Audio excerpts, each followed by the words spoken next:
নমস্কার। পুরাকালের পদচিহ্ন চ্যানেলে আপনাদের সকলকে স্বাগত। মহাভারত পাঠের ৪৮তম পর্বে আজকে আমরা শুনতে চলেছি রাজসূয় যজ্ঞসভায় বাগযুদ্ধের কাহিনী। যুধিষ্ঠির ভীষ্মকে বললেন, পিতামহ, এই বিশাল রাজসমুদ্র ক্রোধে বিচলিত হয়েছে।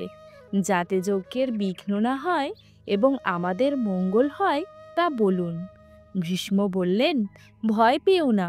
কুকুরের দল যেমন প্রসুপ্ত সিংহের নিকটে এসে ডাকে, এই রাজারাও তেমনি কৃষ্ণের নিকট চিৎকার করছে। অল্পবুদ্ধি শিশুপাল সকল রাজাকেই জমালয়ে পাঠাতে উদ্যত হয়েছে। নরব্যাঘ্র কৃষ্ণ যাকে গ্রহণ করতে ইচ্ছা করেন, তার এই প্রকারই বুদ্ধিভ্রংশ ঘটে। শিশুপাল বললেন, কুলাঙ্গার ভীষ্ম, তুমি বৃদ্ধ হয়ে এ রাজাদের বিভীষিকা দেখাচ্ছ? তোমার লজ্জা নেই? বদ্ধ নৌকা যেমন অন্য নৌকার অনুসরণ করে, এক অন্ধ যেমন অপর অন্ধের পিছনে যায়, কৌরবগণও সেইরূপ তোমায় অনুসরণ করছে। তুমি জ্ঞানবৃদ্ধ হয়ে একজন গোপের স্তব করতে চাও? বাল্যকালে কৃষ্ণ কুতানাকে বধ করেছিল, যুদ্ধে অক্ষম অশ্বাসুর ও বৃষবাসুরকেও মেরেছিল। একটা অচেতন কাষ্ঠময় শকট পা দিয়ে ফেলে দিয়েছিল। এতে আশ্চর্যে কি আছে? সপ্তাহকাল গোবর্ধন ধারণ করেছিল, যা একটা ডিবি মাত্র, তাও বিচিত্র নয়। একদিন কৃষ্ণ পর্বতের উপর খেলা করতে করতে প্রচুর অন্ন খেয়েছিল, তাও আশ্চর্যের নয়। যে কংসের অন্ন কৃষ্ণ খেত, তাকেই সে হত্যা করেছিল, এটাই পরম আশ্চর্যের। ধার্মিক সাধুরা বলেন, স্ত্রী, গো, ব্রাহ্মণ, অন্নদাতা আর আশ্রয়দাতার উপর অস্ত্রাঘাত করবে না। এই কৃষ্ণ গোহত্যা, স্ত্রী হত্যা করেছে, আর তোমার উপদেশ তাকেই পূজা করা?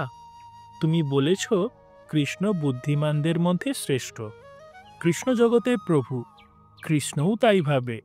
ধর্মজ্ঞ ভীষ্ম, তুমি নিজেকে প্রাজ্ঞ মনে করো, তবে অন্য পুরুষের অনুরক্তা কাশীরাজ কন্যা অম্বাকে হরণ করেছিলে কেন?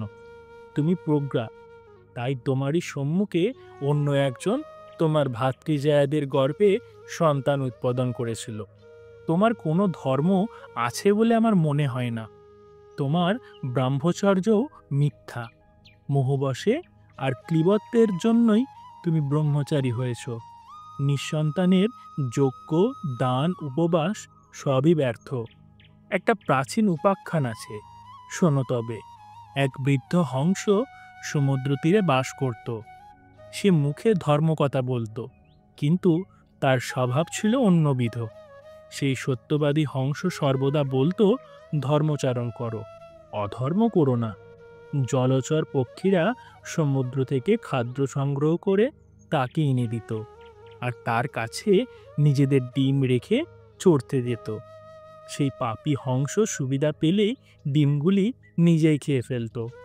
অবশেষে জানতে পেরে পক্ষীরা সেই মিথ্যাচারী হংসকে মেরে ফেলেছিল। ভীষ্ম, এই ক্রুদ্ধ রাজারাও তোমাকে সেই হংসের ন্যায় এইবার বধ করবেন।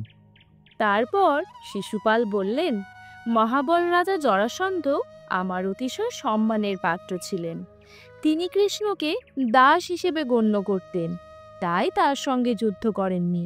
কৃষ্ণ ব্রাহ্মণের ছদ্মবেশে অদ্বার দিয়ে গিরিব্রজপুরে প্রবেশ করেছিলেন।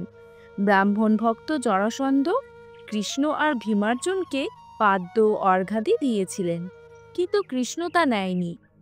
মূর্খ ভীষ্ম, কৃষ্ণ যদি জগৎকর্তাই হয়, তবে নিজেকে পূর্ণভাবে ব্রাহ্মণ মনে করে না কেন? শিশুপালের কথা শুনে ভীম অত্যন্ত ক্রুদ্ধ হলেন। তার স্বভাবত আয়ত পলাশ পদ্ম বর্ণ নয়ন রক্তবর্ণ হল। তিনি অস্ত্র দংশন করে সবেগে আসন থেকে উঠলেন, কিন্তু ভীষ্ম তাকে নিরস্ত করলেন। শিশুপাল হেসে বললেন, ভীষ্ম, ওকে ছেড়ে দাও। এই সভায় সমস্ত রাজারা দেখুক আমি ওর তেজ কিভাবে পতঙ্গবৎ দগ্ধ করি। ভীষ্ম বললেন, এই শিশুপালের আসল কাহিনী তোমরা শোনো। এর 3টে চক্ষু আর 4টি হাত নিয়ে ভূমিষ্ঠ হয়েছিল এবং জন্মকালে গর্ধবের ন্যায় চিৎকার করেছিল। এর পিতামাতা প্রভৃতি ভয় পেয়ে একে ত্যাগ করতে চেয়েছিলেন, কিন্তু তখন দৈববাণী হলো, রাজা, তোমার পুত্রটিকে পালন করো, এর মৃত্যুকাল এখনো আসেনি, যদিও এর হন্তা জন্মগ্রহণ করেছে। শিশুপালের জননী নমস্কার করে বললেন, আপনি দেবতা বা অন্য যেই হন না কেন, বলুন কার হাতে আমার পুত্রের মৃত্যু হবে। পুনর্বার দৈববাণী হলো, যিনি কোলে নিলে এর অতিরিক্ত 2 হাত খসে যাবে, যাকে দেখে এর তৃতীয় নয়ন লুপ্ত হবে, তিনিই এর মৃত্যুর কারণ হবেন। চেদিরাজের অনুরোধে বহু সহস্র রাজা শিশুকে কোলে নিলেন, কিন্তু কোনো পরিবর্তন দেখা গেল না। কিছুকাল পরে কৃষ্ণ বলরাম তাদের পিতৃশশা চেদিরাজা দমঘোষের মহিষীকে দেখতে এলেন। রাজমহিষী কুশল প্রশ্নাদি করে শিশুটিকে কৃষ্ণের কোলে দিলেন। তৎক্ষণাৎ তার 2 অতিরিক্ত বাহু খসে গেল, তৃতীয় চক্ষু ললাটে নিমজ্জিত হল।